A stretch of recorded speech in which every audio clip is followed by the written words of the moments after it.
anfitriões são o Sandro, que está andando por aí, a Ivonete, ofereceram esse espaço, foi uma resposta de Deus, uma bênção de Deus para nós. Então vamos orar para que Deus abençoe a nossa aula hoje e nosso tempo aqui nesse local. Senhor Deus, nós te damos graças por esse dia, por esse ano que estamos começando. Queremos caminhar na Tua presença, queremos ouvir a Tua voz, queremos, ó Deus, realmente que a Tua palavra, como em todas as épocas, saia, que nós possamos ser daqueles que ouvem, daqueles que atendem, que Tua palavra possa mexer nas motivações e nas direções da nossa vida, Senhor. Pedimos por nós e por Tua igreja, ó Deus, porque nós somos uma pequena amostra, uma pequena representação, mas estamos aqui buscando a Tua palavra e a Tua revelação, ó Deus, que seja algo que possa vir para toda a Tua igreja e não só para nós. Pedimos a Tua direção para esse ano, para Teu povo, para a Tua igreja no Brasil e no mundo, em nome de Jesus. Amém. Só para fazer aqui, deixa eu ver, acho que não tem nenhum veterano aqui, né? Mas esse ano, em maio, nós vamos fazer 21 anos, né, de estudo sistemático. Então, só fazer um breve histórico, né, para quem não conhece. Eu comecei a dar umas aulas de escola dominical na Igreja do Nazareno quando era na Rua Gonçalves Dias, nos anos depois que o pastor Silas chegou, acho que no final de 93. E dei alguns cursos, alguns assuntos, uma sequência de alguns assuntos, eu acho que por 2 ou 3 anos, se eu comecei em 94, foi durante uns 3 anos. E uma irmã, acho que durante uma das aulas, ela falou assim, você podia dar um estudo assim, da Bíblia toda, para a gente, tem muita gente que não conhece, não tem noção assim, da Bíblia toda. Então, achei boa a ideia, né? E a gente começou chamando o estudo de visão panorâmica. Tem alguns que até tinha uma capa dessas, né? Que esse aqui já é com a capa mudada, né? Estudo sistemático, porque depois... é estudo panorâmico, estudo panorâmico da Bíblia, né? Não tem nada de panorâmico, né? Mas a ideia, assim, era realmente fazer uma olhada geral, mas cada um acaba fazendo aquilo que tem o dom de fazer. Meu dom não é assim, de dar uma olhada geral. Às vezes a gente faz alguma coisa assim mais sintética, mas geralmente a minha tendência é aprofundar, né? Entrar dentro de cada texto. Mas tanto é que no livro de Gênesis, que a gente nem gravou na época, a gente tem algumas gravações porque uma irmãzinha sentava na frente e tinha aqueles, não sei, tem a fita cassete, né, que a velha geração lembra, mas essa não era a fita cassete normal, era um gravador daqueles mini gravadores que tinha uma fitinha cassete minúscula, né?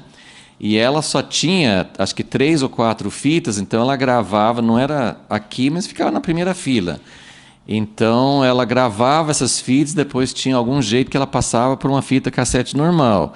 Mas como não era digital, a qualidade inicial não era muito boa e quando passava para outra fita, ficava pior ainda. Mas depois de vários anos, ela me deu uma coleção de fitas que ela tinha do livro de Gênesis, porque a gente só começou a gravar pelo microfone, com som mais nítido, no livro de Êxodo. Então, tanto é que no site da Revista Impacto você tem todos os estudos a partir do livro de Êxodo. Então, por isso que eu estou dando o livro de Gênesis novamente, né, porque para poder completar. Só que o jeito que eu estou dando Gênesis hoje é muito diferente do jeito que eu comecei, que no início eu não estava assim, indo muito por cada capítulo, estava dando realmente tentando fazer uma visão panorâmica, né? Mas dentro do livro de Gênesis mesmo, quando eu comecei a falar sobre Abraão, Isaac, Jacó, já deixou de ser panorâmico. Mas só para, assim, né, ontem eu estava pensando, depois que a gente veio trazer as coisas aqui para essa casa, fiquei pensando na nossa trajetória. Então, nós ficamos de 97, maio de 97, até o final de 2012 na Igreja do Nazareno. Houve épocas em que tinha 80, 100 pessoas na aula, né? Depois, assim, como tinha o culto no mesmo horário, assim, ficou um grupo menor. E depois, em 2013, nós fomos para Bucafé, né? Bucafé, aqui perto da rodoviária. Ficamos lá até o final, até eu não lembro exatamente o mês, mas foi em 2017. E aí que nós fomos para o salão que acho que todos aqui conheceram na rua Dom Pedro II. Agora, cada lugar que eu fui está diminuindo, né, o tamanho, né? Quer dizer, agora nós estamos na sala de uma casa, não necessariamente menos pessoas, né? Mas eu fiquei pensando, o que significa essa trajetória, né? Por que Deus levou assim por esse caminho? Tem várias coisas, eu nem entendo exatamente todos os caminhos de Deus em tudo isso, mas uma das coisas assim que eu senti que realmente foi uma resposta de Deus foi que esse convite pessoal, assim, porque eu creio que uma das coisas que Deus está fazendo muito na igreja hoje é algo mais relacional, menos assim institucional. Não estou falando nada contra a igreja é necessária. Quando eu falo instituição, eu estou falando assim que a igreja precisa ser mais relacional, mais família. Então, eu creio, não sei por quanto tempo nós vamos ficar aqui, não sei quais serão os próximos passos, mas eu creio que esse caminho que a gente vem andando nesses anos nessa direção, né? E eu senti assim, coloquei para o grupo pelos e-mails, estamos sem lugar para reunir, vamos orar, porque eu senti assim que seria muito importante. Eu nem estava pensando tanto assim que alguém ia dar um lugar, né, para nós, como essa casa, mas assim, é importante todo mundo que está participando também orar e fazer parte do processo. Uma outra comunidade também ofereceu o local de reuniões deles. Então, assim, a gente ficou realmente esperando em Deus para saber exatamente qual lugar que Ele queria. E a gente sentiu realmente muita paz, muita alegria. Ivonete e Sandro realmente ofereceram a casa com muita alegria. E assim a gente percebe que não é aquele convite se quiser usar, tá às ordens, sim, mas foi realmente algo que trouxe bastante alegria. Gente, se quiser, assim, local aqui na frente ainda tem, tá?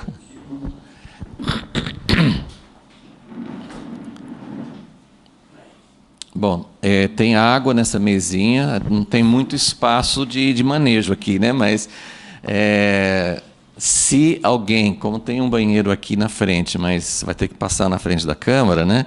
Se alguém precisar usar o banheiro, é só sair pela porta e fazer esse contorno da casa lá no fundo, ok?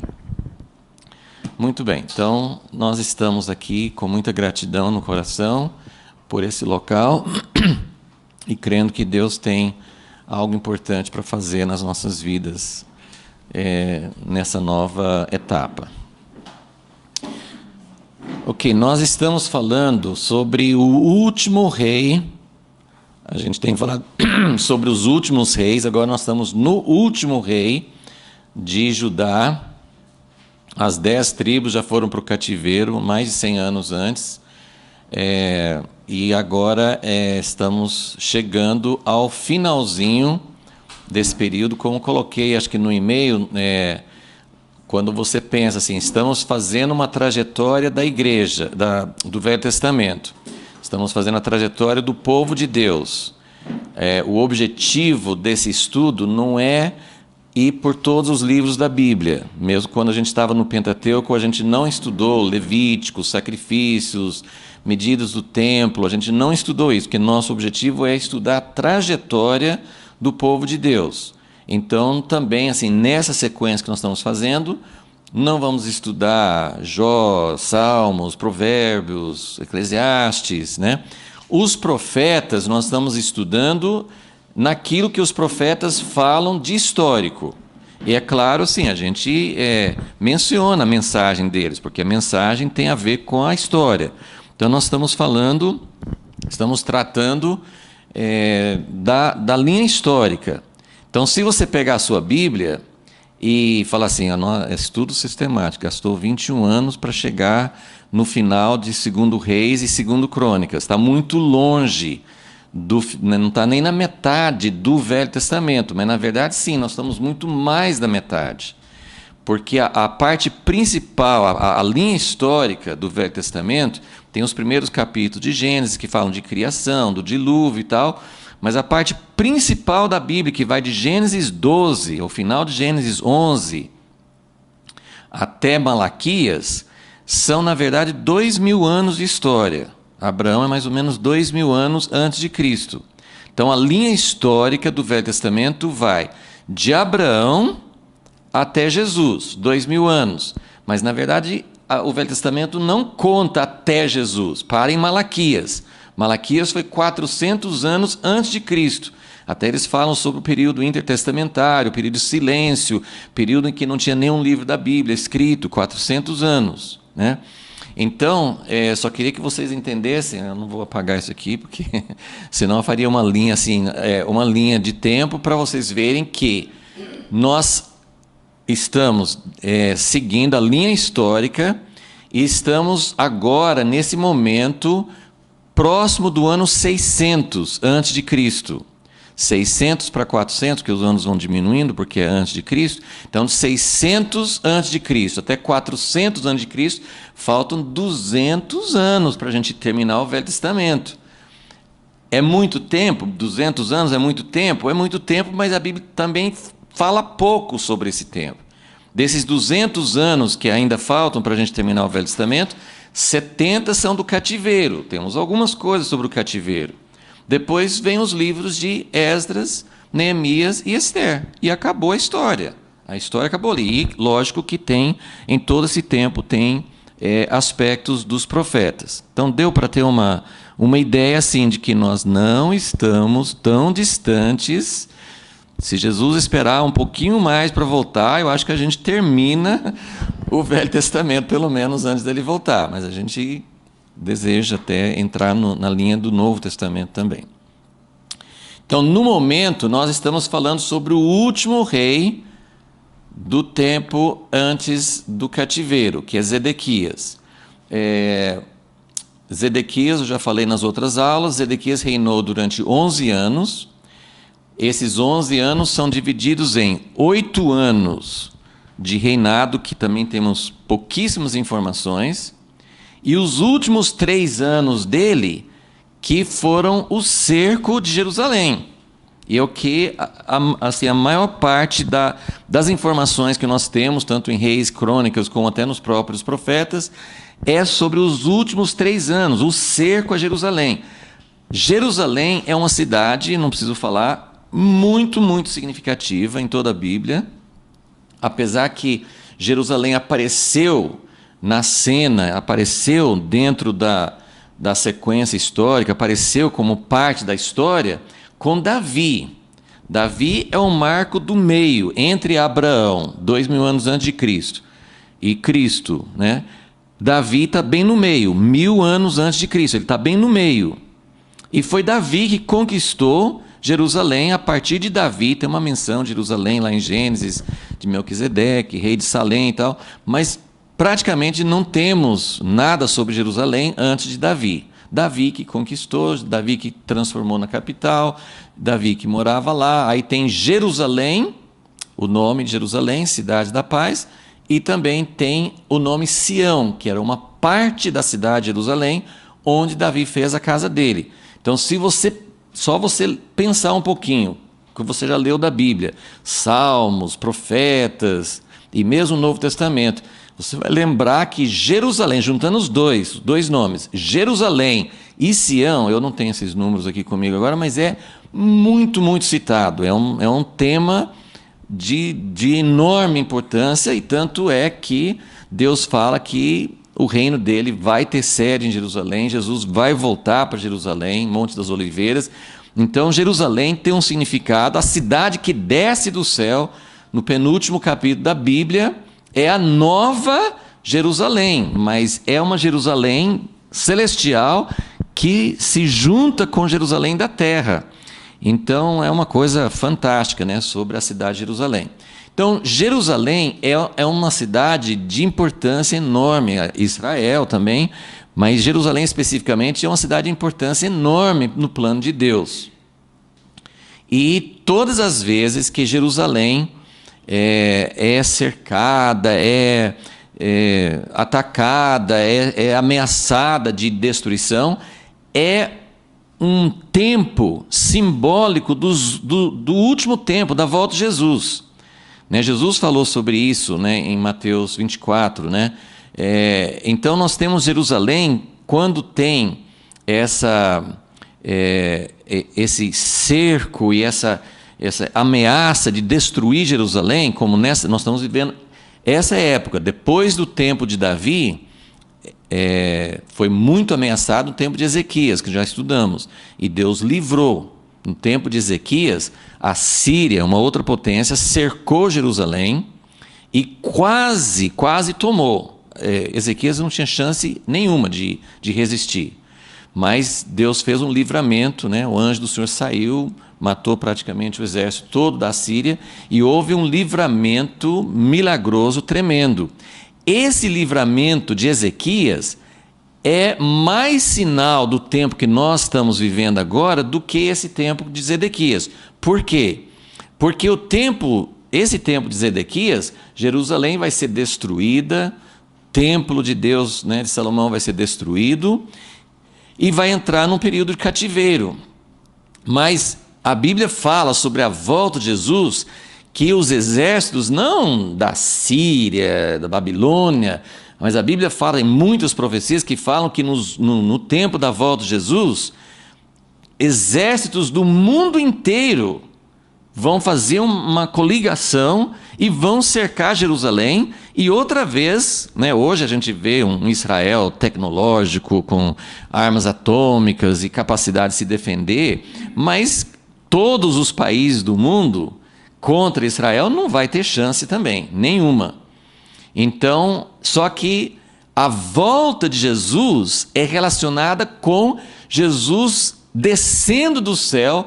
No último segundo, quase que Israel vai ser eliminada mais uma vez e Jesus volta, derrota os exércitos e estabelece o seu reino em Jerusalém.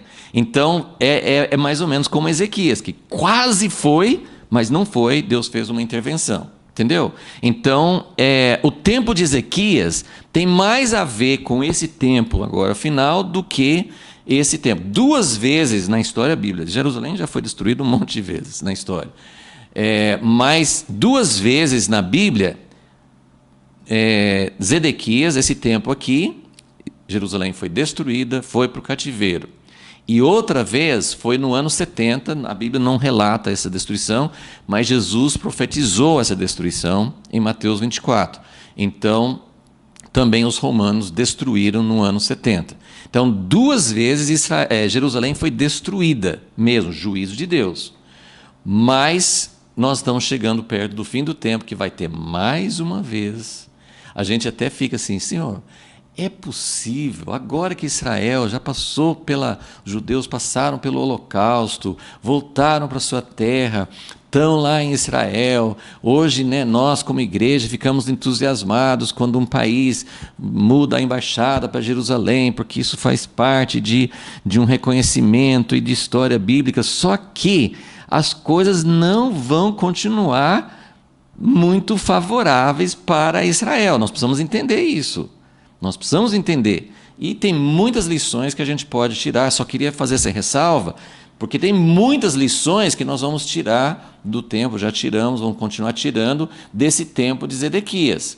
Só lembrando que hoje nós não veremos Jerusalém destruída, mas vai ter guerra, vai ter muita morte, vai ter muito juízo sobre Israel e sobre todas as nações, mas Israel não será destruída, né, completamente. Vai ter uma intervenção de Deus nos últimos tempos. Mas tem muitas lições, muitas coisas importantes para a gente entender aqui, ok? Então vamos retomar nossa sequência aqui com Zedequias. Então, como eu falei, teve 8 anos de reinado de Zedequias, sem muito evento, sem muito registro histórico, mas a coisa mais importante para a gente lembrar, algumas coisas que nós já vimos no mês passado, é que Zedequias ele foi colocado no trono pelo rei de Babilônia. O rei anterior a Zedequias, ele foi tirado pelo rei de Babilônia, aquele Joaquim, né? O rei de Babilônia chegou, tirou Joaquim, ele tinha reinado só 3 meses, e colocou Zedequias no trono. Então, desde quando Zedequias assumiu o trono, ele era um vassalo, ele era um servo de Babilônia. E o rei de Babilônia fez Zedequias fazer um juramento, fazer uma aliança de submissão e de estar debaixo do rei de Babilônia. Ok? Então, esse juramento, apesar de ter sido feito a um rei de Babilônia, que não era temente a Deus, Deus sempre quis que seu povo fosse livre para servir o reino de Deus na terra. Nós estamos debaixo de outros governos, mas nós obedecemos ao nosso rei. Então, no Velho Testamento, houve muitos séculos em que Israel era um estado independente, era uma teocracia, era um estado debaixo do governo de Deus, apesar deles muitas vezes não terem sido fiéis. Mas Zedequias, ele tinha feito um juramento ao rei de Babilônia e depois ele se rebelou, ele quebrou, e nós já estudamos isso, Ezequiel 17, principalmente, acho que foi na última aula que nós vimos isso, Ezequiel 17, fala sobre como Deus ficou muito, muito bravo com Zedequias por ele ter quebrado uma aliança, e a gente tem, assim, isso é muito forte, para mostrar que uma aliança, mesmo sendo uma aliança que oprime, mesmo sendo uma aliança feita com pessoas que não são sujeitas a Deus, uma aliança ela precisa ser observada, né? Deus não honra a quebra de aliança. Então eu só vou revisar uma coisa muito rápido com vocês, que eu acho que esse ponto aqui a gente falou na última aula, mas seria assim para a gente poder retomar. Zedequias, em contraste com um outro irmão dele que governou antes dele, né? Jeoaquim, que reinou durante 11 anos também. Jeoaquim, ele não era temente a Deus. Tem uma história em Jeremias 36 que conta como Deus mandou Jeremias pedir Baruque para escrever todas as profecias de Jeremias. Lembra disso? Deus falou assim: Jeremias, você vai falar... Eu não lembro o que eu falei ontem, né? Mas ele tinha que falar assim de 20 anos, sei lá, de profecias. Ele tinha que lembrar todas as profecias que Deus tinha dado para ele e ditar para Baruque escrever. Aí Baruque escreveu e Baruque mesmo, acho que eles mandaram levar o rolo, né, das profecias para os príncipes, leram na casa de Deus. Aí os príncipes falaram: nós precisamos levar isso para o rei. E os príncipes levaram para o rei, e o rei pegou uma faca e cortou, despedaçou o rolo das profecias e colocou tudo no fogo. E a Bíblia fala que nem o rei e nem os príncipes que estavam junto com ele tiveram nenhum temor de Deus.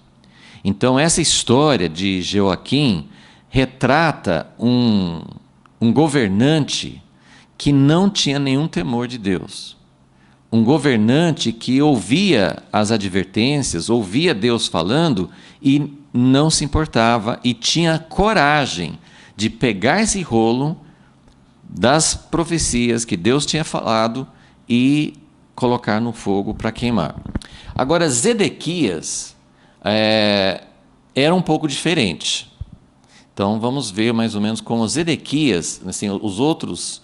Esse Jeoaquim, os outros que reinaram só 3 meses, mas esses outros 3 reis que governaram antes dele, nenhum deles fala que buscou ao Senhor, que mandou pedir ao Senhor. Então vamos abrir em Jeremias, nossa fonte para todas essas coisas que eu vou falar hoje é o livro de Jeremias. Deixa eu fazer uma pergunta que eu me surpreendi, né? Não sei se vocês vão, mas provavelmente também. Qual livro da Bíblia vocês acham que é o maior livro da Bíblia? É do Velho Testamento, mas os livros do Velho Testamento são bem maiores do que o Novo, então é da Bíblia toda. Qual é o maior livro da Bíblia em tamanho?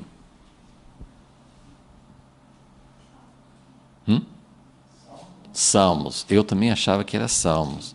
Aí até assim, eu estava consultando umas coisas ontem, e eu li que Jeremias é o maior livro. Aí eu falei assim, não pode ser. Então, assim, uma maneira, assim, o número de capítulos não vale, porque o capítulo pode ser longo e pequeno, então não vale para você falar assim, tudo bem que Salmos tem 150 salmos, é o livro que mais tem capítulos na Bíblia. Mas para você comparar o tamanho, você tem que contar as páginas, né? Então eu fui olhar, que é uma coisa que você pode fazer em qualquer Bíblia, vai dar um número diferente de páginas, mas a comparação vai ser igual. Eu contei quantas páginas tinha no livro de Salmos e quantas páginas tinha no livro de Jeremias. E o livro de Salmos, na minha Bíblia, tinha mais 20 páginas a mais em Salmos do que em Jeremias. Falei, então, isso aqui é absurdo, né? Então, vou para o meu amigo Google para tentar resolver a questão, né? E aí eu descobri que, lógico, né, no mundo de hoje a gente entende isso, né? Assim, se você quer saber o tamanho de um documento, você tem que contar os caracteres, né? Então, eles têm hoje, obviamente, uma forma de contar. Você pode contar as palavras. As palavras vai dar muito parecido. Mas a melhor maneira, assim, é no original hebraico e quantos caracteres tem no hebraico. E Jeremias ganha. Aí você pensa, mas por quê? É porque Salmos é um livro poético. Então, as páginas são muito mais espaçadas, assim, tem muito mais espaço vazio numa página que tem poesia do que num livro que é só texto. Então, eu me surpreendi, acho que vocês vão se surpreender também. Olha, o primeiro lugar, livro maior da Bíblia, Jeremias. O segundo lugar, Gênesis. Terceiro lugar, Salmos, né? Então eu fiquei, para mim foi uma surpresa, né? Interessante. Agora, se você for procurar no Google, você ainda vai encontrar vários lugares que falam Salmos é o maior livro, porque eles estão se baseando em páginas, né? Não em capítulos, porque todo mundo sabe que capítulo não é o padrão. Então, essa é uma curiosidade. Mas só queria mostrar para vocês como Zedequias, apesar de tudo que ele fez de errado, a Bíblia não dá uma boa avaliação dele, fala que Zedequias fez o que era mal aos olhos do Senhor, ele não é considerado um rei correto, um rei justo, mas olha só como ele se interessava, ele buscava a direção de Deus. Então nós vamos começar em Jeremias 21,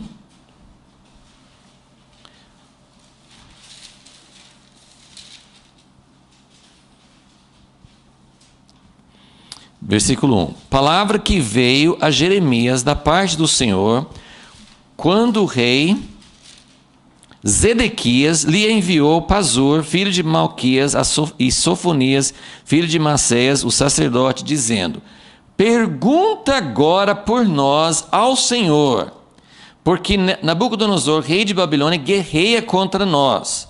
Bem pode ser que o Senhor opere conosco segundo todas as suas maravilhas e o faça retirar-se de nós. Então, aqui não fala o ano, mas se está falando que Nabucodonosor já estava guerreando, era porque já estava nesses anos finais. Então eu coloquei aqui também do lado para você entender também a sequência desses últimos 3 anos de Zedequias. Zedequias, como eu falei, assim, a gente não tem a data exata para isso, mas Zedequias quebrou a sua aliança com o rei de Babilônia.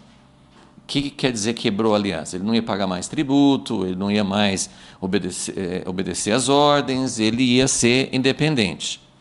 Agora, Israel já é um país pequenininho.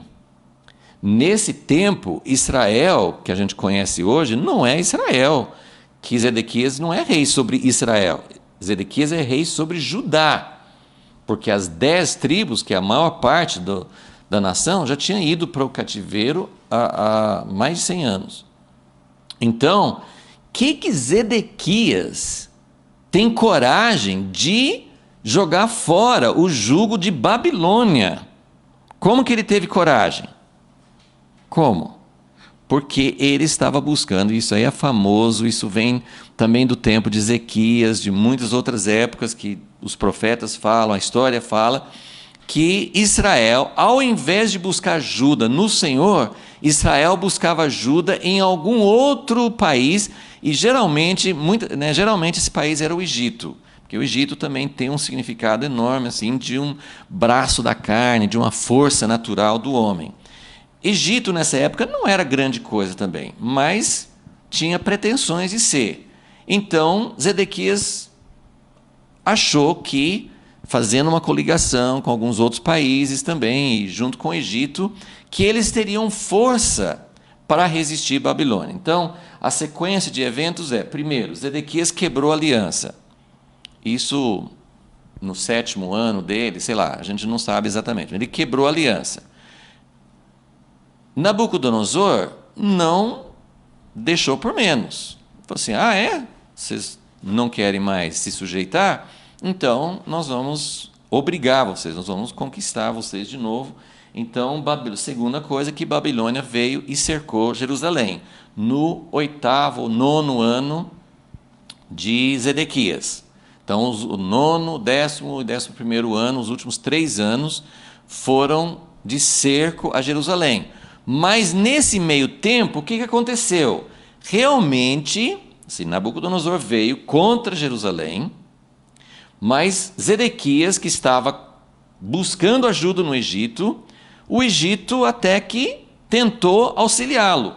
Então, nós vamos ver isso hoje, daqui a pouco, no outro capítulo. O Egito veio, não chegou a Jerusalém, mas o Egito saiu com o exército para desafiar a Babilônia. E quando isso aconteceu, Babilônia abandonou Jerusalém, deixou o cerco a Jerusalém e foi cuidar do Egito, que era um inimigo muito mais forte, muito mais importante, que eles tinham que resolver. Então, quando o Egito ameaçou Babilônia e Babilônia deixou o cerco a Jerusalém, o que vocês acham que estava acontecendo em Jerusalém? Todo mundo estava dizendo, está vendo, Deus está do nosso lado, Deus nos livrou, nós buscamos o apoio no Egito e vai dar certo, e nós vamos ficar livres, ok? Então, Egito traz alívio temporário. Então, por um tempo, aquele cerco, que não deixava ninguém sair para buscar água, alimento, nada, aquele cerco desapareceu e Jerusalém respirou. Só que não durou muito tempo. Os historiadores acham que nem chegou a ter batalha. Ninguém sabe exatamente o que aconteceu. O que nós sabemos é que o Egito não enfrentou, não conseguiu ameaçar e logo o rei de Babilônia voltou, né? E Babilônia volta. E nessa volta aí já era o tempo final, um ano, também assim a gente não tem essa cronologia exata, mas com esse tempo, nesse último cerco, aí já era o final. Então é importante entender isso para vocês entenderem essa sequência de eventos. Então, capítulo 21, né, que nós acabamos de ler, o que Zedequias fez? Não tinha acontecido ainda esse alívio, mas Babilônia estava cercando, está nesse segundo ponto aqui, né, segundo passo. Zedequias está vendo Babilônia, ele não sabe se o Egito vai ajudar ou não, e ele manda 2 mensageiros para pedir Jeremias. Então Zedequias, ele é diferente dos outros 3 reis que parece que nem pediam ajuda de Deus. Ele pediu ajuda, ele falou assim, ele pediu que Jeremias falasse qual é a palavra. E isso vai acontecer várias vezes. E Jeremias, olha só quem é Jeremias, né? Jeremias é um homem. A gente não tem registro de mais ninguém. Tinha outros profetas, tinha outros sacerdotes. A gente, assim, às vezes alguém livrava, defendia Jeremias, mas a gente não tem o registro de alguém que falasse, realmente, o que Jeremias está falando é verdade, vamos nos arrepender, nós precisamos nos humilhar, Deus está falando. Ninguém estava apoiando Jeremias. E eu não vou ter tempo de ler assim, né? Mas se você voltar no primeiro capítulo de Jeremias, que fala do chamado dele, Deus fala assim, Jeremias, eu conheço você desde o ventre da sua mãe, eu chamei você. E Jeremias fala, e provavelmente ele era bem jovem mesmo, né? Nessa época, porque ele profetizou durante pelo menos 40 anos. Mas assim, provavelmente ele era bem jovem. E ele fala com Deus, Deus, eu sou uma criança, quem sou eu para levar a tua palavra para a nação? E Deus fala com Jeremias, não fale que você é uma criança. Seja fiel àquilo que eu estou colocando na sua boca e não tenha medo. As pessoas vão esbravejar, as pessoas não vão aceitar. Já pensou, você receber um chamado assim, e Deus já avisar antes, né? Assim, eles não vão te escutar. Isaías ouviu isso de Deus. Vai lá, né? Isaías 6, vai, fala com esse povo, mas o povo vai ter um coração duro, eles não vão te aceitar. Então, você recebe um chamado, glória a Deus, Deus está me ungindo, Deus está me dando uma mensagem, mas Deus já avisa, fala, ninguém vai acreditar em você. Então, mas Deus fala com Jeremias, não tenha medo. Olha aqui, como é que a gente... Tá bom, Deus, eu não vou ter medo. Como é que você faz para não ter medo? Mas se você ler a história de Jeremias, talvez numa outra aula a gente pode assinalar alguns textos. Jeremias chorou, Jeremias amaldiçoou a data assim, o dia que ele nasceu. Ele passou assim por muita amargura, mas Jeremias enfrentou. Ele enfrentou todos os 4. Ele começou com Josias, que era um rei que ouvia Deus. Não temos muito registro do qual era a relação entre Josias e Jeremias, mas os outros 4 reis, esses últimos 4 reis, Jeremias falava com todos e falava coisas pesadas. Então agora nós vamos ver como que foi essa relação. Esse capítulo 21, eu não vou ler de novo, porque nós já até falamos sobre esse capítulo, mas só veja como que nessa época, depois eu vou fazer como eu falei assim, nós vamos voltar talvez numa próxima aula e ver quantas coisas que Jeremias já tinha sofrido, mas ele vai sofrer pior. Os piores sofrimentos de Jeremias são nesses últimos 3 anos. Então ele vai sofrer mais coisas, prisão. Ele já tinha sido ameaçado de morte, ele já tinha sido preso, ele já tinha sido açoitado, tudo isso já tinha acontecido. Então, se você se coloque no lugar dele, o rei manda perguntar, você pode buscar a Deus? Aqui, geralmente os profetas falam assim, tá bom, espera um pouquinho que eu vou ver o que Deus vai falar. Pelo menos o que consta aqui, ele nem falou assim, deixa eu perguntar para Deus, porque Jeremias já sabia o que Deus já tinha falado. Ele não precisava perguntar de novo.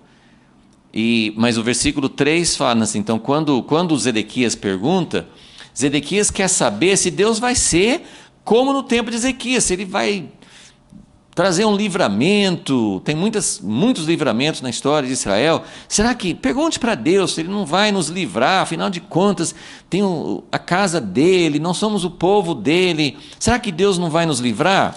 E no versículo 3, Jeremias lhe respondeu, assim direis a Zedequias, assim diz o Senhor, o Deus de Israel, virarei contra vós as armas de guerra que estão nas vossas mãos. Versículo 5, eu mesmo pelejarei contra vós. Então, ele dá uma resposta muito, muito dura para Zedequias. Ele não fica tentando dar uma resposta boa, uma resposta que Zedequias quer ouvir. Ok? Mais uma coisa que nós já falamos antes de ir para o capítulo. Hoje nós vamos ficar no capítulo 37. Mas no capítulo 34, também acho que falamos na última aula, eu só queria assim, traçar um pouquinho, para vocês entenderem um pouquinho o perfil de quem é Zedequias. Ok? eu não vou ler tudo, mas capítulo 34 fala que quando Nabucodonosor, rei de Babilônia, todo o seu exército, todos os reinos da terra, e isso aqui que é uma figura da última grande batalha, que vai ser parecido. Quando aqui na Bíblia fala Nabucodonosor e todos os reinos do mundo, para nós, assim, olhando para o mapa de hoje, eram todos os reinos daquele Oriente Médio, assim, bem pertinho de Israel. Quando eles falam assim, todos os reinos do mundo. Lembra Daniel, quando Daniel falava assim, Nabucodonosor, o Senhor é o cabeça dessa imagem, né? Cabeça de ouro, o Senhor é o dono, o Senhor Deus deu ao Senhor o domínio sobre todos os reinos da terra. O que ele quer dizer quando fala todos os reinos da terra? Depois, uma hora você procura assim, um mapa que mostra o Império Babilônico, é um círculozinho, no mundo nosso de hoje, é um círculozinho do Oriente Médio. Mas para eles era o mundo conhecido e eram todos os reinos que faziam parte. Por isso que quando fala assim, às vezes a gente fala, eu lembro diversas coisas com meu pai, né, quando eu era criança, adolescente, e falar assim, puxa, mas a Bíblia fala que todos os reinos da terra vão se unir contra Jerusalém. Será que isso inclui, né, os Estados Unidos, que é super amigo de Israel? Será que isso inclui, né, outros países da Europa, outros países que têm sido amigos? Assim? Como será? Assim, a gente não conseguia imaginar como que esses países iam... Você não consegue imaginar. E eu não sei, pode ser que sim, pode ser que não. Mas quando a Bíblia fala todos os reinos, né, como nessa época, assim, é uma expressão simbólica, não é todos os reinos, né?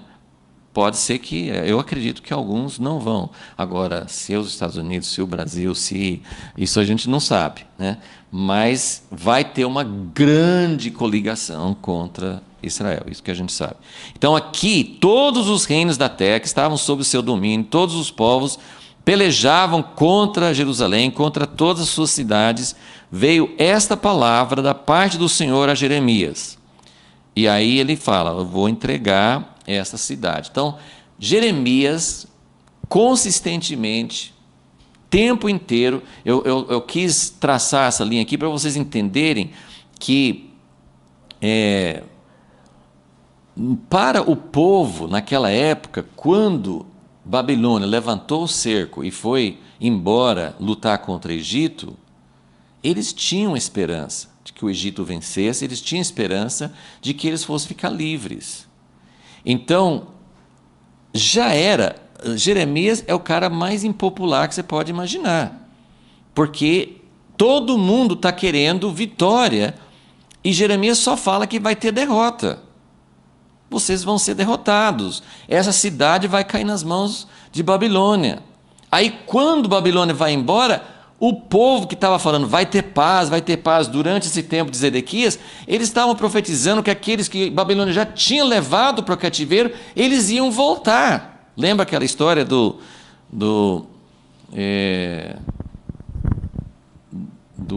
ele colocou uma canga, né, de bois, né, no pescoço, né, e representou assim que Deus estava colocando esse jugo sobre todas as nações.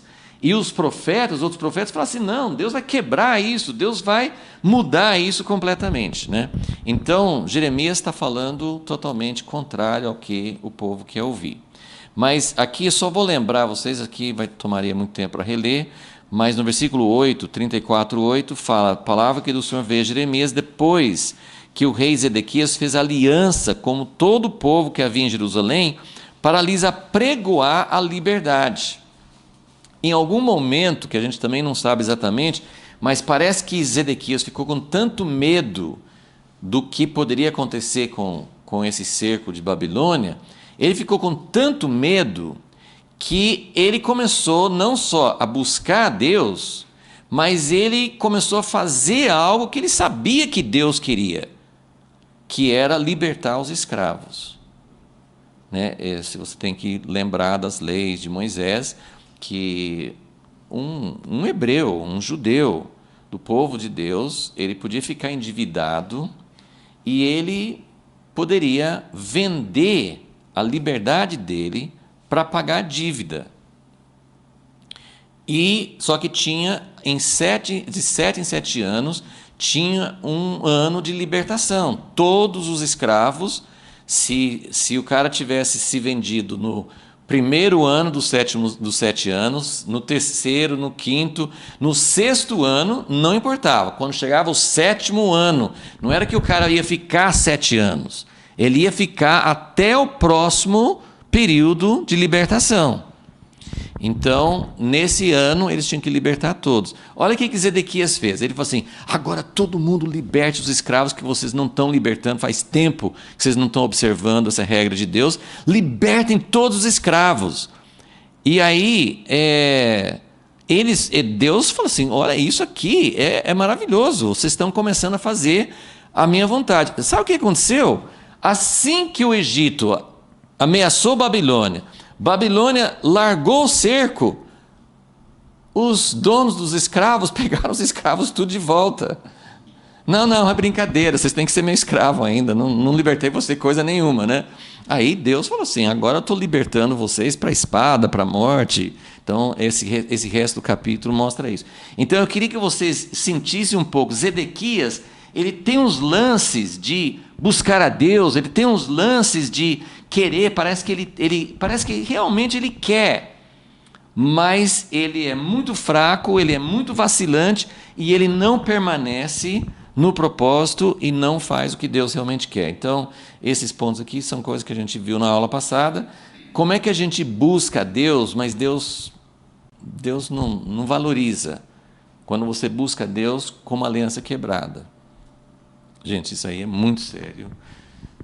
Eu não estou falando que, a gente, de vez em quando, que alianças que a gente cita? Casamento, aliança com a igreja, onde você está, e pode ter uma infinidade de... A gente, às vezes, não chama de aliança, mas você, no seu emprego, você deu a palavra, você prometeu... Para Deus, o que vale não é o contrato no cartório, o que vale para Deus é a sua palavra, a sua promessa, aquilo que você acertou, aquilo que você prometeu. E é um assunto complexo, não estou querendo simplificar demais, mas a Bíblia é muito clara. Quando eu estou com a aliança quebrada... mas se a outra pessoa quebrou, mas tem coisas que a gente pode e deve fazer para acertar. Deus quer que a gente acerte as coisas, até as coisas que nunca mais vai voltar. Vamos imaginar um casal que o marido deixou, a esposa deixou, e não tem nenhuma chance de retornar. Mas você já consertou tudo que você fez de errado? Você já se arrependeu diante de Deus? Você já fez restituição? O que é restituição? É você realmente voltar, se você fez alguma coisa, se você maltratou, se você quebrou uma palavra. Tem muitas coisas que fazem parte de uma aliança. Se você saiu de uma igreja e não fez da maneira certa. Então, tem muitas coisas que está incluído aqui nesse quebrar aliança. Se você busca Deus... sem colocar essas coisas em ordem, Deus fala assim, eu não me interesso. Os outros itens são, se você está fazendo injustiça, que é esse caso aqui dos escravos, não adianta ficar me pedindo, Deus vai intervir, Deus vai libertar Israel, e vocês não libertaram os escravos como Deus tinha ordenado. Tem muita coisa em relação à dívida, tem muita coisa, as pessoas acham assim... a lei me deu uma brecha. Vocês sabem que a lei de Deus, os crentes, os evangélicos, os cristãos, eles usam às vezes as leis de Deus quando interessa. Quando não interessa, eles não usam. Então, mas tem que obedecer à lei? Não, a lei de Deus é maior, eu não preciso fazer isso. Mas, sim, a lei de Deus é maior. E supera, tem muitas coisas que você pode fazer dentro das leis trabalhistas ou dentro da lei. A lei permite divórcio, a lei permite isso, a lei permite aquilo. Se você está fazendo injustiça, Deus tem um padrão muito mais alto para nós. Se você busca a Deus sem intenção de obedecer, você busca a Deus, mas se Ele falar diferente do que eu estou pensando, eu não vou seguir. Então Deus não vai falar. Ou se você mantém idolatria que é muito, muito, muito além do que também os evangélicos acham que idolatria é coisa de católico, ou de budista, ou de não sei quem, mas a idolatria sempre para Deus era uma coisa de coração. Eu não tenho tempo para ler, mas Ezequiel 14, se vocês quiserem anotar, é fantástico. Os anciãos, os líderes, lembra que Ezequiel ele está nessa mesma época, só que Ezequiel está lá em Babilônia, lá na terra de Babilônia, onde foi outros do povo de Israel estão lá junto com ele. Então, os anciãos, os líderes do povo de Deus, eles foram consultar, mais ou menos como Zedequias. Eles foram lá para Ezequiel, sabiam que ele era um profeta de Deus, e foram lá. A Bíblia nem fala em Ezequiel 14 o que eles estavam perguntando, mas eles foram lá para ver o que Deus queria falar. E Deus fala com Ezequiel: eu vou ser inquirido, eu vou ser questionado, eu vou aceitar esses homens que estão mantendo no coração deles, é muito forte a linguagem, eles estão colocando no coração, eles estão colocando diante deles as suas idolatrias. Claro que ele não estava falando sobre coisas externas, ele estava falando sobre coisas internas. Então, é muito sério tudo isso aqui. Se você buscar a Deus de maneira errada, ele realmente não vai ouvir. Então, nós vamos agora para capítulo 37. E vamos continuar vendo. Uma outra curiosidade sobre Jeremias, já falei que é o maior livro do Velho Testamento, e uma outra curiosidade é que de todos os profetas, Isaías, mesmo Daniel, que tem várias histórias sobre Daniel, de todos os profetas do Velho Testamento, a gente tem mais informação sobre Jeremias do que qualquer outra pessoa, da vida dele, não tanto assim de acontecimentos, mas de sentimentos. O que passava no interior dele, as lutas, essas coisas que ele falava, que ele sentia. E tem vários dados também. Esses capítulos 36 do outro rei, mas 37, 38, são histórias das coisas que Jeremias passou. Então, 37... Versículo 1. Zedequias, filho de Josias, reinou no lugar de Jeconias, filho de Joaquim, a quem Nabucodonosor, rei de Babilônia, havia constituído rei na terra de Judá. Mas nem ele, olha como, esse aqui é uma espécie de síntese do que Deus pensava de Zedequias.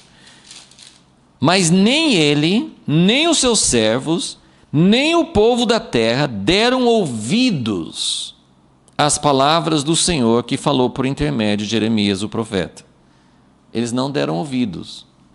E olha que contradição. O versículo 3 é: contudo, mandou o rei Zedequias a Jucal e a Sofonias, o sacerdote, ao profeta Jeremias, para lhe dizerem: roga por nós ao Senhor nosso Deus. Então, acabou de falar assim, eles não davam ouvidos. Então, Zedequias, já vimos no capítulo 21, e acho que tem alguns outros lugares que ele fala: ore por nós.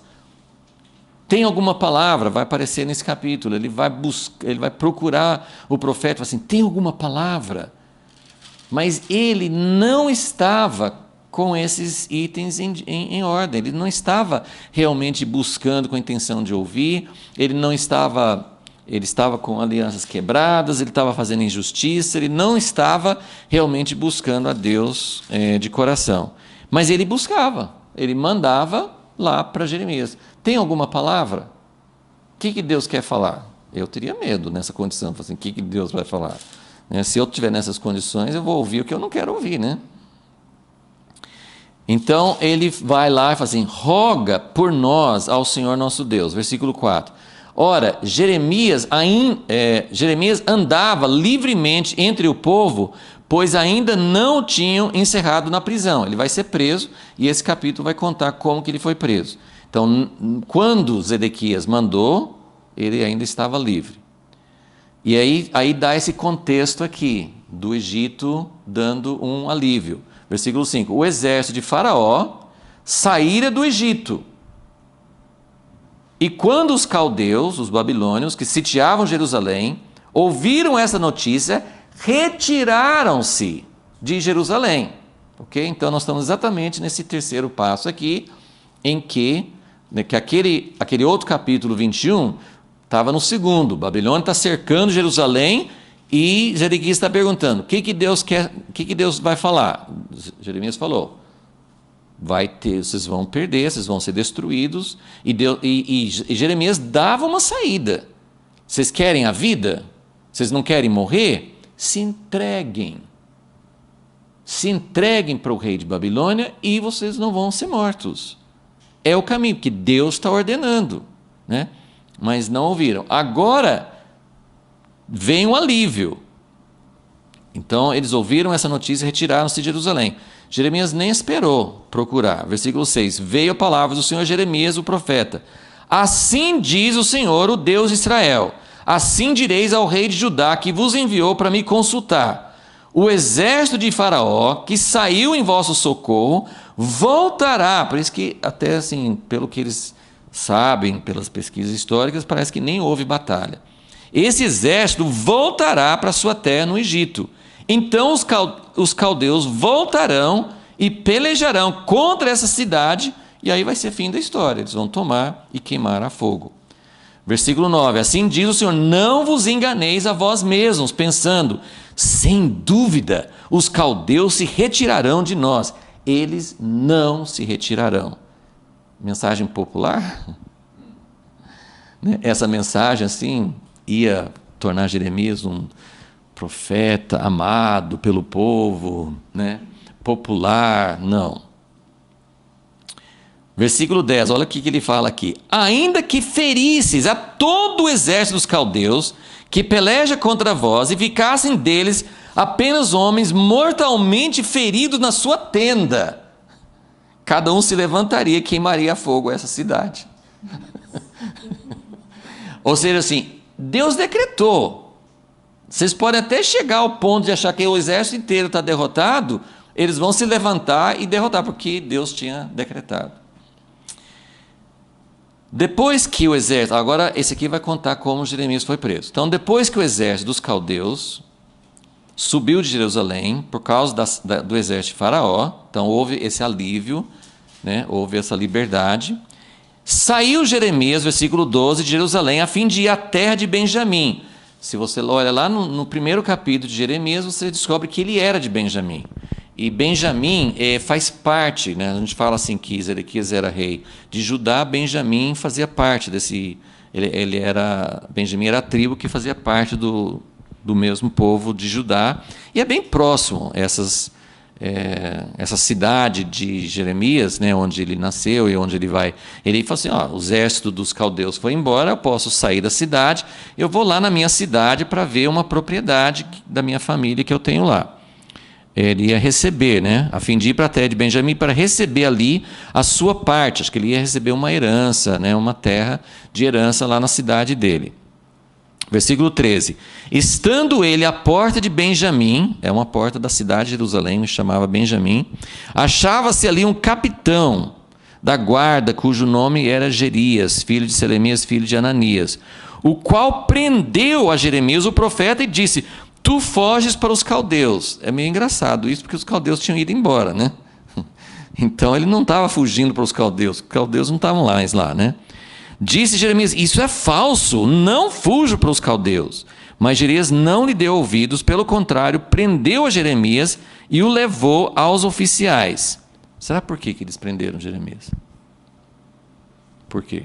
Porque ele vivia falando que os caldeus iam ganhar. Parecia que ele estava apoiando, que ele era, sei lá, um amigo dos caldeus que estava, né? Então eles prenderam. Esse homem aqui é um espião, vai ajudar. Os oficiais se iraram muito contra Jeremias e o feriram, o puseram na prisão, na casa de Jonatas, o escrivão, a qual tinham transformado em cárcere. Jeremias foi colocado nas celas do calabouço, onde ficou muitos dias. Muitos acham que é um tipo de uma cisterna, né? É um poço, e eles tinham o costume de fazer isso. Então, aí, olha aqui que a gente vai ver mais um pouco sobre quem é Zedequias. Então o rei Zedequias mandou soltá-lo e lhe perguntou em sua casa em segredo: quem que é o rei de Judá? Zedequias. Mas ele tem medo dos outros príncipes, ele não tem autoridade. Então ele perguntou em sua casa em segredo: há alguma palavra do Senhor? O cara não desiste, né? Será que, né? É tipo Balaão: Deus, muda, né? Me dá uma palavra que eu possa falar que vai ser de acordo com o que Balaque queria, né? Assim, né? Então, Zedequias assim: não tem uma palavra? Você percebe como você pode buscar a Deus da maneira errada? Né? Você tenta uma vez, Deus fala não. Você tenta outra vez. E hoje, assim, as palavras de Deus normalmente não são palavras claras, explícitas. Né? São coisas que Deus fala no coração, através de circunstâncias. Claro que precisa de confirmação. Mas tem coisas que Deus está muito claramente, se o nosso coração estiver aberto, nós vamos perceber que Deus está dizendo não. E a gente continua insistindo, igual a criança, que fala assim: mãe, deixa. Chega uma hora e fala: vai então, vai. Né? Só que Deus não é assim, né? Então, há alguma palavra do Senhor? Você não acha que Jeremias fala assim: puxa Deus, o senhor podia falar só um pouquinho, assim, nossa, sim, vai ter um tempo de refrigério, de alívio, sei lá, qualquer coisa para o rei tirá-lo daquela situação terrível, né? Eu estava lendo em algum lugar que essas prisões fariam as prisões de hoje parecer um resort, né? De tão ruins que eram, né? Era muito pior do que a situação de hoje. Então, há alguma palavra do Senhor? Respondeu Jeremias: eu tenho uma palavra do Senhor. E disse ainda: nas mãos do rei de Babilônia serás entregue. Ele não está nem perto, sim, de falar. Aí depois Jeremias vai pedir socorro, né? Versículo 18. Então disse Jeremias ao rei Zedequias: em que tem o pecado? Ele acabou de falar uma palavra terrível para Zedequias, falou assim: por que eu estou nessa prisão? Acho que ele sabia por quê, né? Em que tem o pecado contra ti, contra os teus servos e contra este povo, para que me pusesses na prisão? Agora, olha o argumento que ele usa, isso aqui é interessante. Versículo 19: onde estão os vossos profetas que vos profetizavam? O rei de Babilônia não virá contra vós, nem contra essa terra. Então Jeremias está falando: onde estão? Eu estou sendo sincero, eu que estou sendo o verdadeiro amigo, porque eu estou falando o que Deus realmente diz e as coisas estão acontecendo. Onde estão? Vocês estão bravos comigo porque eu estou falando que vai vir destruição e juízo e derrota, mas está acontecendo. Mas agora ouve, ó rei, meu senhor, cai a minha súplica diante de ti, não me deixes tornar a casa de Jonatas o escrivão, para que não venha a morrer ali. Então ordenou o rei Zedequias que pusesse a Jeremias no átrio da guarda, e cada dia lhe dessem um bolo de pão, vindo da rua dos padeiros, até acabar-se todo o pão da cidade. Naquele momento ainda estava com liberdade, mas depois o cerco voltou e Jeremias ficou preso, porém em condições melhores. Mas a história dele não acabou ainda. Vamos continuar no capítulo 38. Então ele ficou no átrio da guarda. Capítulo 38, versículo 1. Ouviram Cefatias, e Gedalias, e Jucal, e Pazur as palavras que anunciava Jeremias a todo o povo, dizendo: assim diz o Senhor, o que ficar nessa cidade morrerá a espada, a fome, de peste, mas o que for para os caldeus viverá. A sua alma lhe será por despojo, viverá. Ou seja, o que quer dizer sua alma lhe será por despojo? As pessoas que se entregarem vão perder tudo também, porque eles vão entrar e vão queimar a cidade. Mas você vai sair com vida. Se você se entregar, isso aqui é nesse ponto da história. Porque, claro que se eles tivessem se arrependido antes, a história poderia ser outra, né? Mas nesse momento que a coisa já não tinha mais retorno, ainda tinha essa chance. O caminho de vida é se entregar. Versículo 3. Assim diz o Senhor: essa cidade infalivelmente será entregue nas mãos do exército do rei de Babilônia, e ele a tomará. Então disseram os oficiais ao rei: morra este homem. visto que assim afrouxa as mãos dos homens de guerra que restam nessa cidade. É verdade. Com que ânimo o exército ia lutar contra a Babilônia se tinha um profeta de Deus, assim, não adianta vocês lutarem, vocês vão perder, vocês vão morrer. Então eles tinham razão, no sentido assim, isso aqui vai acabar com a moral do exército. Então afrouxa as mãos que restam nessa cidade, as mãos de todo o povo, dizendo-lhes tais palavras: este homem não busca a paz para este povo, mas o seu mal. Respondeu o rei Zedequias. Então eu quero que vocês vejam quem é Zedequias. Ele quer saber, mas não quer pagar o preço para obedecer. E ele não tem coragem de ir contra nem os próprios oficiais dele, que são subordinados a ele. Então, quando ele já tinha, Jeremias, esses 2 capítulos, às vezes, não dá para entender se é exatamente uma sequência ao capítulo anterior, mas o tempo é o mesmo e pode ser que Jeremias fosse preso 2 vezes ou isso está voltando a falar sobre essa primeira vez, não dá para saber. Mas Zedequias fala, ele está em vossas mãos, o rei não pode fazer coisa alguma contra vós. Então isso mostra assim, um rei fraco e, gente, só Deus pode julgar as situações, né?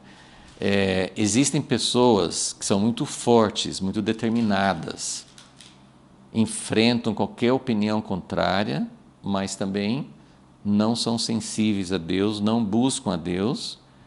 Então, se você persevera e é firme, e é determinado, mas não faz a vontade de Deus, você vai se acabar mal. E tem outras pessoas que são mais maleáveis. Zedequias, assim, se os oficiais falam uma coisa, não, pode fazer. Se Jeremias fala assim, rei, por favor, me tire daqui. Não, tá bom, eu tiro você daqui. Você percebe? Zedequias é um cara que não tem muita opinião, ele vai com quem está pressionando. Mas isso não é bom para Deus também. Porque Zedequias não é uma pessoa que ouve o que Deus quer e faz. Então, nós temos que tomar cuidado das 2 coisas. Quem é muito determinado, mas não se submete a Deus, vai se dar mal. E quem é muito maleável, muito pronto para ceder, muito pronto para ouvir a opinião dos outros, mas não tem opinião na hora que Deus fala assim, você tem que fazer o certo, também vai se dar mal. Então, nós temos um rei muito bom na história de Judá, que era Josafá, que ele era um rei maravilhoso, ele ouviu de Deus, Deus fez livramentos por meio dele, ele fez muita coisa certa, mas ele era esse tipo de pessoa. Acabe falava assim, vamos junto, conta, me ajuda aí, ele ia junto, ele não podia ter feito isso. Então Josafá, na história dele, nós estudamos alguns anos atrás, né? Josafá era uma pessoa que fazia alianças erradas, amizades, ele não queria brigar com ninguém, né? Então, você pode se identificar ou com a pessoa que briga, que toma posição, mas que pode errar muitas vezes, ou você pode se identificar com a pessoa que não gosta de conflito, que cede, que faz as coisas, mas também não faz a vontade de Deus. Então, o que aconteceu? Versículo 6. Então, tomaram Jeremias e o colocaram na cisterna de Malquias, filho do rei, que estava no átrio da guarda. Desceram Jeremias com cordas. Na cisterna não havia água, senão lama. E Jeremias se atolou na lama. Que situação. Mas Ebed-Meleque, o etíope, eunuco que então estava na casa do rei, ouviu que tinham colocado Jeremias na cisterna. Ora, estando o rei assentado à porta de Benjamim, saiu Ebed-Meleque da casa do rei e lhe disse, ó rei, senhor meu, estes homens agiram mal em tudo o que fizeram a Jeremias o profeta. Lançaram-no numa cisterna, onde certamente morrerá de fome, quando não houver mais pão na cidade. Então o rei ordenou a Ebed-Meleque o etíope, toma contigo daqui 30 homens, tira Jeremias o profeta da cisterna antes que morra. Está vendo quem é Zedequias? Os oficiais falam assim, esse homem tem que morrer, joga na cisterna. Ah, tá bom, pode jogar. Aí vem o outro e fala assim, tira ele de lá, ele vai morrer. Não, então, pega 30 homens e tira. Né? Então, assim, esse é o perfil de Zedequias. Né? Ele, pelo menos Deus usou assim, cooperou para o bem para Jeremias, que no fim ele deu ordem para Ebed tirar. Versículo 11, Ebed-Meleque tomou os homens consigo, foi à casa do rei, por debaixo da tesouraria, que é interessante, né? Assim, tinha a tesouraria e tinha esse lugar horrível, né? Embaixo da tesouraria, tomou dali uns trapos velhos e rotos, roupas velhas, por meio de cordas, desceu-os a Jeremias na cisterna, e disse a Jeremias: põe esses trapos velhos e rotos nas axilas, entre os braços e as cordas. Jeremias assim fez, puxaram-no com as cordas e o tiraram da cisterna. E ficou Jeremias no átrio da guarda. Então o rei Zedequias mandou trazer o profeta Jeremias à sua presença. Olha quantas vezes que esse homem vai, assim, mais uma vez ele vai, assim, Deus já mudou de ideia? Já tem uma coisa melhor para eu ouvir? Ele mandou trazer o profeta Jeremias à sua presença, a terceira entrada da casa do Senhor, e lhe disse: pergunto-te uma coisa, não me encubras nada. Desde quando que Jeremias encobre alguma coisa? Disse Jeremias a Zedequias: se eu te der resposta, não me matarás? E ainda que te aconselhe, não me ouvirás. Está vendo aqui? Ele pergunta, mas ele não tem intenção de seguir. Então ele pergunta, mas ele não tem nenhuma intenção de fazer algo que lhe custe alguma coisa. Mas jurou o rei Zedequias a Jeremias em segredo, porque ele não tem coragem de fazer isso na frente dos oficiais dele. Tão certo como vive o Senhor, que nos deu a vida, não te matarei, nem te entregarei nas mãos desses homens que procuram a tua morte. Então Jeremias disse a Zedequias: assim diz o Senhor, Deus dos exércitos, Deus de Israel, se ainda tem uma chance. Se ainda tem uma chance. Se voluntariamente saíres aos oficiais do rei de Babilônia, viverá a tua alma, e esta cidade, ele tinha que pensar não só na vida dele, mas ele tinha que pensar na cidade de Jerusalém. Esta cidade não será queimada a fogo, viverás tu e a tua casa. Mas se não saíres aos oficiais do rei de Babilônia, esta cidade será entregue nas mãos dos caldeus, e eles a queimarão a fogo, tu não escaparás das mãos deles. Pelo que a gente consegue entender, tudo isso está acontecendo nesse momento aqui em que Babilônia não está mais cercando a cidade, né? Estão com esse momento de alívio, né? Versículo 19. Disse o rei Zedequias a Jeremias: receio-me dos judeus que se passaram para os caldeus. Lembra que Jeremias ia sair da cidade e o oficial falou assim: você está desertando, você está fugindo para os caldeus. Por que ele falou isso? Porque Jeremias falava contra o povo de Deus e falando que Babilônia ia ganhar. Mas ele foi também porque alguns judeus já estavam fazendo isso. E Zedequias tinha medo que, se ele se entregasse aos babilônios, eles iam entregar Zedequias na mão dos judeus que tinham fugido para o outro lado e que, por alguma razão, eles iam querer acabar com Zedequias. Então, ele tinha medo. Eu tenho medo, pois os caldeus podem entregar-me a eles e eles se escarnecerão. Ele não está nem com medo da vida, ele está com medo de ser escarnecido, né? Respondeu Jeremias: não te entregarão. Ouve a voz do Senhor. Olha como, às vezes a gente lê umas coisas e fala assim: Deus é tão duro e fala sobre morte, fala sobre juízo, mas olha como Deus dá chance e outra chance, e como Deus está querendo, e Jeremias está implorando: Zedequias, faça isso, vai ser melhor para você, mas não só para você, vai poupar a cidade. Ouve a voz, faze o que eu te digo, então bem te irá e viverá a tua alma. Mas se não quiseres sair, é esta palavra que me mostrou o Senhor. Você está com medo do povo ficar tirando sarro, escarnecendo? Todas as mulheres que ficaram na casa do rei de Judá serão levadas aos oficiais do rei de Babilônia, e elas mesmas te dirão: os teus pacificadores te incitaram, prevaleceram contra ti, agora que se atolaram seus pés na lama, voltaram atrás. Todas as tuas mulheres, teus filhos serão levados aos caldeus, tu não escaparás das mãos deles, antes pelas mãos do rei de Babilônia serás preso, e esta cidade queimará ele a fogo. Em vez de Zedequias falar assim, puxa, eu preciso ter coragem, me ajuda a ter coragem. Olha o que Zedequias está preocupado aqui. Versículo 24. Então disse Zedequias a Jeremias, ninguém saiba essas palavras e não morrerás. Se os oficiais ouvirem que falei contigo e vierem a ti e te disserem, declara-nos o que disseste ao rei e o que o rei disse a ti, não nos encubras e não te mataremos, então lhes dirás, lancei a minha súplica diante do rei para que não me fizesse tornar a casa de Jonatas para morrer ali. Ele não queria que ele contasse. Fala que você só pediu clemência da minha parte para sair da prisão. E aconteceu isso mesmo, versículo 27. Vindo todos os oficiais de Jeremias, interrogando, declarou-lhes conforme todas as palavras que o rei lhe havia ordenado. Assim o deixaram em paz, porque ninguém tinha ouvido a conversação com o rei. E ficou Jeremias no átrio da guarda até o dia em que Jerusalém foi tomada.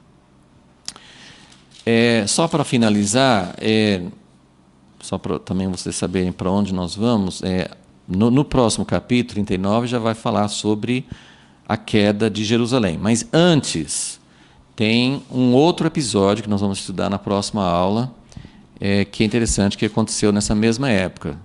E é no capítulo 32, porque esses capítulos não estão na sequência cronológica. E só para vocês terem uma ideia do que se trata, enquanto Jeremias estava aqui preso, falando com todo mundo que Jerusalém vai ser queimada e todo o povo de Israel vai ser levado para o cativeiro e vai acabar e não vai ter jeito, Deus fala com Jeremias, compra um pedaço de terra. Compra um pedaço de terra lá na sua região. Então, no capítulo 32, vai contar essa história. É uma história muito impressionante, como Deus estava falando com Jeremias sobre destruição, mas nesse momento mais escuro, Deus falou com Jeremias também sobre esperança. Então, é muito importante a gente ouvir isso, a gente entender isso. Então, isso vai ser na semana que vem. Mas sobre essa questão de Zedequias, e uma das lições que eu creio que Deus quer falar conosco, eu sempre tenho falado aqui, nós precisamos de profetas no nosso tempo. Olha como Deus foi fiel. Quem que poderia, qual homem teria coragem de fazer as coisas que Jeremias fazia? Só Deus para dar coragem para ele. Aquilo que Jeremias falou no primeiro capítulo, Deus, quem sou eu? Isaías falou isso, Ezequiel. Como que eles iam falar coisas tão duras? Mas Deus é fiel e Ele vai falar. Um monte de gente falando o contrário. Muita gente, muitos, falando o que o povo queria ouvir. Mas ouvindo o que o povo queria ouvir, eles estavam indo cada vez mais para a destruição. Eu falei que esse tempo não é exatamente o que vai acontecer na nossa geração, porque Deus vai livrar Israel especificamente. Mas a Bíblia fala sobre o tempo do fim, fala sobre o seu juízo que vai cair. Nessa época, Deus estava tratando com Israel, especificamente com Israel. Tem uma razão para isso. Mas hoje, Deus também tem um propósito para Israel, Deus tem um propósito para a igreja, Deus está clamando para as nações, para se voltarem para Ele. Mas, assim como nessa época, um paralelo, acho que tem vários que podem ser feitos, mas um paralelo que eu faço é que, assim como nessa época, tinha uma saída, mas não para mudar a sentença. Por exemplo, se Zedequias saísse, podia livrar a cidade de ser queimada a fogo, mas ele teria que ir para o cativeiro que a sentença tinha sido dada. No nosso tempo, contra quem a sentença de Deus, isso aí eu não posso dizer até que ponto, que essa sentença já foi dada desde os tempos antigos. Deus falou em Apocalipse que Babilônia vai cair. E Babilônia, para nós, tem uma aplicação muito extensa, porque é o sistema do mundo. Envolve governo, envolve sistema religioso, envolve o sistema cultural, envolve todo o sistema organizado, o cosmos, todo o sistema organizado, né, que existem dois reinos. Existe o reino de Deus Nós não fomos chamados para sair, nós estamos aqui no meio do reino do mundo, nós participamos do sistema econômico, nós participamos do sistema político, nós participamos, nós somos parte da sociedade. Deus não nos chamou para sair para uma ilha, para um lugar assim, e ficar esperando Deus nos arrebatar.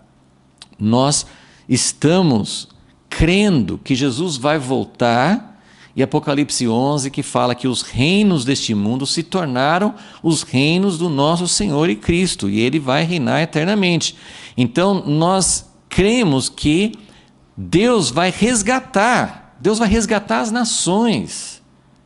as nações que têm, as nações mais, os povos, culturas tão diferentes do nosso, os chineses, os russos, os africanos, tem tantas culturas tão diferentes do nosso. Deus tem uma coisa maravilhosa, cada povo, cada nação, cada cultura tem uma coisa maravilhosa. Deus vai resgatar essas coisas. Deus vai fazer o reino dele, a harmonia, o sistema, a ecologia, a natureza, mas os povos também. Então, Deus vai fazer algo, mas no momento, todos os sistemas do mundo estão em maior ou menor grau. Assim, você vê assim, Zedequias tinha umas coisas, assim, ele queria buscar a Deus, mas ele não tinha força. Assim, o sistema que ele entrou e que os outros antes deles entraram, não tinha mais retorno. Então Deus ia julgar. A Bíblia fala em Apocalipse, e fala em Jeremias também, capítulo 50, 51, fala sobre o juízo final de Deus sobre o sistema de Babilônia.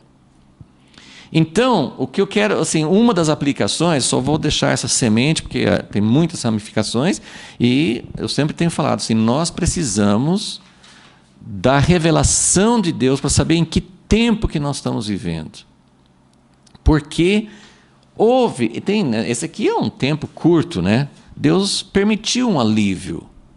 O Egito veio, mas por que o Egito veio?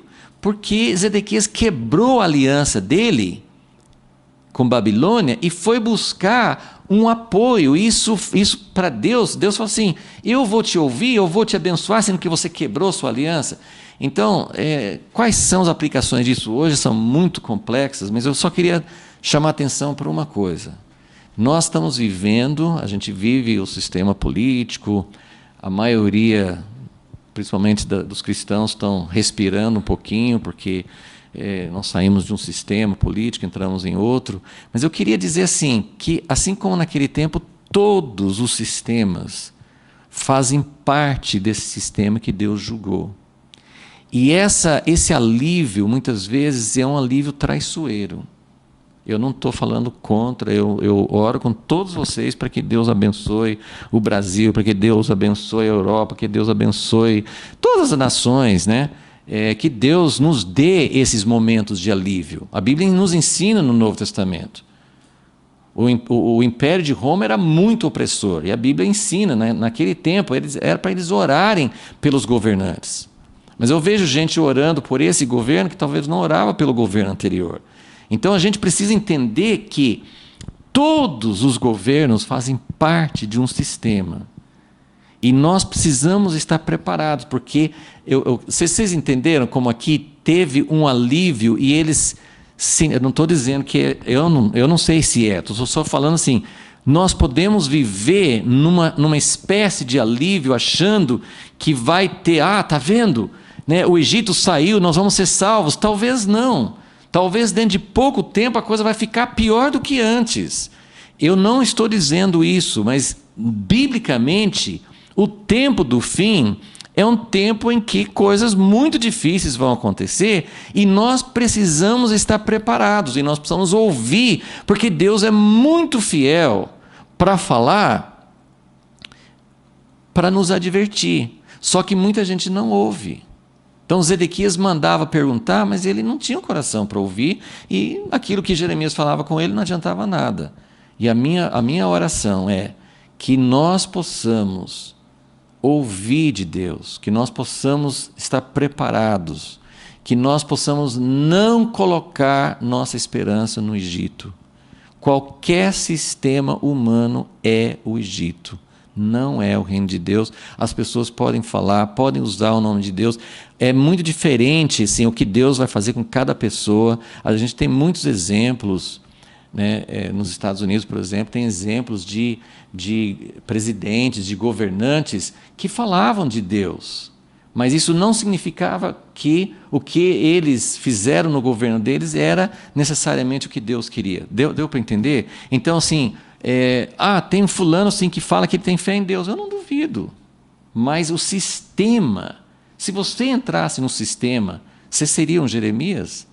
Você teria capacidade de realmente entender o que Deus quer e falar, mesmo quando é impopular? Vocês entendem como não será fácil? Eu fico muito impressionado com a vida de Jeremias e como ele tinha que tomar posição naquilo que era... Ninguém queria ouvir aquilo. Ninguém queria ouvir que as coisas... Ninguém quer ouvir que as coisas vão piorar. Se você levanta e fala assim, Deus está falando, quantas profecias... Eu não estou falando que não são de Deus, mas muitas profecias estão rodando por aí no YouTube, você pode ouvir, não estou questionando nenhuma delas, mas tome cuidado, porque tem muitas profecias que podem dizer, então, Deus está falando, agora vai ser um tempo de alívio. Se isso é a palavra de Deus, vai ter um tempo de alívio, e nós vamos poder usar esse tempo para buscar a Deus, para realmente que o reino de Deus possa avançar nesse período de alívio. Agora, se tem alguma palavra que está vindo só porque a gente quer ouvir, eu só queria alertar que a gente precisa realmente ter discernimento e que nosso coração, como é que nós estamos buscando a Deus? Nós estamos realmente mantendo nossa aliança com Deus? Isso aqui, gente, não é uma coisa para colocar ninguém debaixo de condenação. É só que o Espírito Santo venha... Há anos eu sabia que Deus queria alguma coisa de mim em relação a uma aliança anterior. Deus me deu essa oportunidade faz 2 meses. Mas há anos eu estava esperando. Deus, eu preciso acertar essa aliança. Talvez não tenha sido eu que quebrei, mas eu preciso acertar essa aliança. E aquilo pesava, assim, Deus, me dá uma oportunidade, eu preciso. Então, é isso que eu estou falando. Assim, Deus precisa tratar com a nossa vida. Ore, coloque diante de Deus. A gente não precisa ficar inventando, ou cavando, ou tentando achar uma coisa ruim. Tem coisas ruins em todos os nossos históricos, mas o Espírito Santo vai mostrar. Ele vai mostrar quando você está buscando a Deus com todo o coração, diante de tantas vozes contraditórias. Todos os dias que eu me lembre, eu acredito que todos os dias eu faço essa oração. Deus, eu quero conhecer a verdade. Eu quero saber a verdade sobre o que o Senhor está aprovando e desaprovando na política, na igreja, no rumo das coisas, na minha vida, na família. Deus, eu quero saber qual é a verdade. Eu quero saber aonde que eu estou mantendo. Leia Ezequiel 14, é muito forte. Enquanto vocês estão mantendo essa idolatria no coração, eu não vou ser interrogado por vocês, eu não vou dar uma palavra para vocês. Então, que Deus possa arrancar nossas idolatrias, que Deus possa nos mostrar como a gente pode praticar a justiça na nossa vida. Tem muita injustiça no mundo, mas eu estou praticando a justiça. Eu estou fazendo o que Deus pediu de mim. Enfim, então são essas coisas me fazem pensar muito e estou compartilhando isso com vocês. Senhor, nós queremos realmente ouvir a Tua voz. Não queremos ser como Zedequias. Ele até foi melhor do que outros reis, no sentido que ele se lembrava do Senhor, ele chamava Jeremias, mas não adiantava, porque ele não tinha disposição de obedecer, ele não tinha disposição de tomar uma posição ao teu lado. Senhor, nós queremos realmente que o Senhor não nos avalie desse jeito, dizendo, eles ouviram, mas não quiseram obedecer. Eles não quiseram seguir o que eu falei. E nós queremos, ó Deus, queremos que haja espaço, que haja lugar na nossa vida, para que o Senhor fale, para que o Senhor nos alerte, para que o momento que nós estamos vivendo, Senhor, quanta cegueira, quanta motivação errada, o Senhor olha para a nossa motivação, por que nós queremos, por que Zedequias queria que o Senhor falasse com ele, porque ele queria que as coisas fossem bem com ele não tinha preocupação com a tua honra, com a tua justiça. Então, por que nós queremos um governo melhor? Por que nós queremos uma situação diferente? Será que nós estamos realmente buscando a Ti de coração? Será que nós estamos preparados para esse momento final, que as coisas estão caminhando nessa direção? Será que nós estamos prontos para quando as coisas piorarem, a gente não ficar escandalizado ou perdido, porque a gente sabe que o Senhor está conduzindo a história? Ajuda-nos, Senhor, nós pedimos em favor de nós e em favor da Tua igreja. Em nome de Jesus. Amém.